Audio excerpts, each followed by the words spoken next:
Hi, I'm Chris Walton, Chief Road Test Editor at Edmunds.com. Today we're going to learn how to drive a stick shift, and our test subject today is Michelle. Hello. So, let's get going. Okay, Michelle, we're in the car. Let's run over a few basics before we even start the car. A clutch essentially connects the engine to the wheels, and at some point you have to disconnect the two to switch the gears, and that's why you have a clutch pedal. Even before we start that, let's get to know the gearbox. Every gearbox has an H pattern. This one's a 5-speed with the reverse down and to the right. Every one's a little different. Sometimes they have a ring, sometimes they have a button. This one, you're just going to have to crank over, whack it to the right and put it in reverse. All the other gears, they just go right in, but reverse is special. That's got a lockout. So the other thing, every racing school I've ever been to, they give a little primer on how to shift the gears, and essentially you don't need to grab it. You don't need to Don't white knuckle it. Don't white knuckle it. So for instance, first to second, all you do is apply a little bit of pressure to the side and just go straight back. And then second to third is even easier because there's a centering spring, and all you need to do is push it forward and it goes directly into third, as long as you do a nice smooth motion. And third to fourth is the best, straight back, just like that. And I don't think we're going to get to fifth. Not in a beach parking lot. So so essentially the reason we're shifting gears is because like if you're riding a 10-speed bicycle, you're in first gear, you're pedaling as fast as you can, and all of a sudden you can't go any faster, so you got to grab second gear. And that's when we shift gears in a car. So we're just disconnecting the engine from the wheels, shifting gears, and then connecting them again. And I think that's all I can think of for now. Let's go ahead and start the car. So before you start the car, every modern car, you have to put the clutch in. You have to press the clutch pedal, which is actually disengaging the clutch, but that's another thing. Wow. And feel that clutch pedal. Let it kind of spring back a little bit, and you feel how there's sort of it gets a little pushier. Yep. Yeah. It gets a little pushier right at the top of the travel, and that's about where the engagement point is. Okay. When it reconnects with the wheels? Exactly. Oh, okay. That's when it comes back together. Okay. So push this in. Push that in. Okay. And we've got the emergency brake on. Okay. It's in gear. It can be in gear or neutral. That's why you have the clutch in. Oh, okay. Oh, okay. So you can start it in gear or neutral. I like to start it in neutral, so just make sure you know where that is. Okay. And then take you can actually leave that on for now until we start rolling. Turn this guy on. First thing I would do is put it in gear.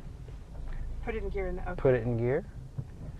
And now the last thing you do, release the parking brake. And we're rolling a little bit.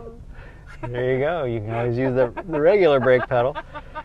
Okay, so what we're going to do is...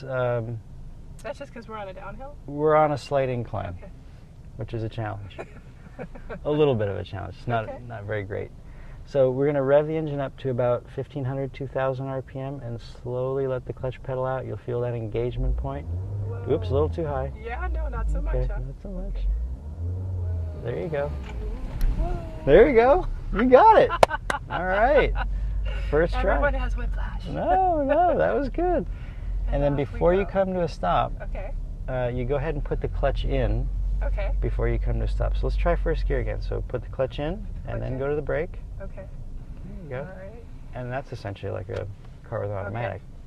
Okay. Stop the car. It's interesting because you start to think about, I have to push this pedal really hard, and then your right foot goes to the brake and you push it really hard. It takes some getting used to.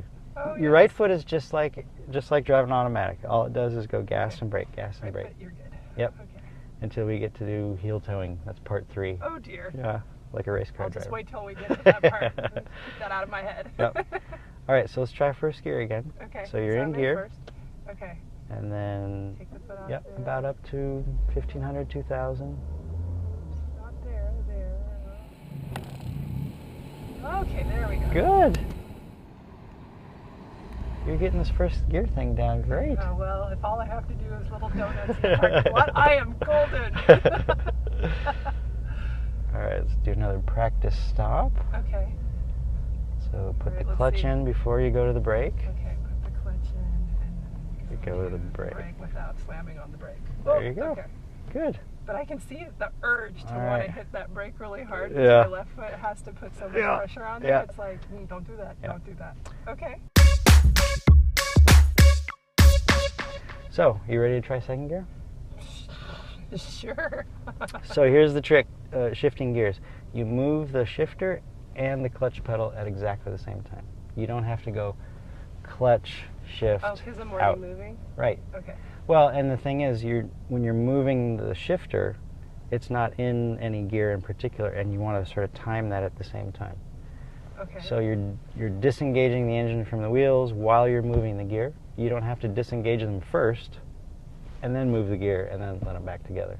Okay. So I'm sure in practice we're gonna do this. You good at that? Sure. Okay. So let's just go ahead and go straight this time. We don't have to go in a circle. Okay. So Get going, and then when you get up to about 3,000 RPM, okay. and then take your foot off the gas. Take my foot off the gas. Shift the gear and the clutch at the same time. Oh my God. There you go. Second. Yeah. Okay. And now let it out. And when we get out in the real world, once we get up into third and fourth gear, you'll notice you can let the clutch pedal up much quicker than you do from a standstill. Do I have to stay going fast? Well, it will stall, but only at you could be almost to a complete standstill before it'll stall. So let's try reverse. Okay. All right, so get a spot where you can, Okay, let me get us over here, and maybe we'll try reverse. Put the clutch in. Oh my God, I gotta remember to put the clutch in to stop. Okay, yeah. All right, so just go to neutral first. Okay. And look behind you. Okay. Check your mirrors, look over your shoulder, whatever your normal routine is for reverse. This car doesn't have a camera, so you don't have to worry about that. So, same routine as first gear. Okay. So, but first you have to find reverse. Okay, so there you go. that's reverse. That's reverse. So, gently let the clutch out. And we'll find out if you found reverse or fourth. You found reverse. Okay. There you go. And then put the clutch in and stop, Michelle. There you go. All right, so there try you go. going and then go back to first? Yep. Okay. And then Boy, like a pro. Look at that. Boom, boom. That's my favorite part. Yeah. All right, I think that went really well. Michelle was a very quick study. Obviously, using a fairly empty parking lot's a great idea. Fewer variables to deal with. You can focus on the practice. And for more how-to videos, go to Edmunds.com. And I think you're ready for the real world.